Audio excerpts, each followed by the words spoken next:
继续来看台北市的跨年晚会，甲台北大巨蛋张惠妹的演唱会来抢榜，讲大约有超过20万的人潮。台北坐温是严阵以待，为今仔日透早6点开始，一直营运一直载客，小连续42小时无要收班。另外，为着要来消透着人潮，元旦的0点到透早6点，只要摕电子票证，为南京三明站、甲台北小巨蛋站、路卡入站，拢免车钱。快乐不快乐，疯热不疯热，你的汽车不汽车，在我的世界欣赏。热热气球伫大巨蛋开唱，天后张惠妹含歌迷活动，现场气氛真热闹。今仔日跨年暝将会是演唱会上尾场，大好当着台北市府的跨年晚会，估计规个信义区甲东区附近将会超过20万人潮。台北坐温对今仔日早起6点，一直到后日一季初一饭店，连续营运42点钟。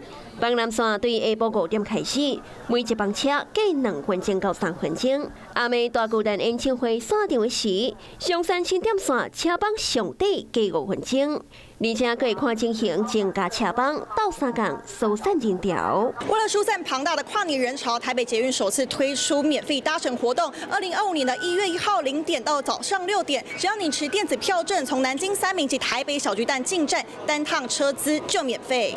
因为台北市会跨年晚会和阿妹演唱会，线条的时拢会集中伫淡水信义线甲北南线。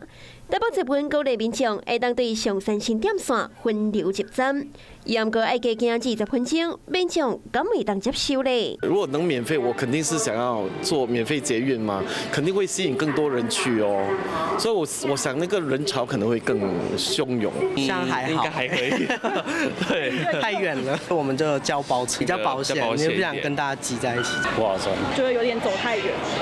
有一点近一点最好。小偷人潮免费坐车，台北坐温想尽办法，希望会当互欢喜跨年的民众，拢会当顺利倒转去。Hello， 我是林仙怡。想要抢先掌握最及时的新闻资讯吗？赶快订阅、按赞、开启小铃铛，锁定华视新闻 YouTube 频道。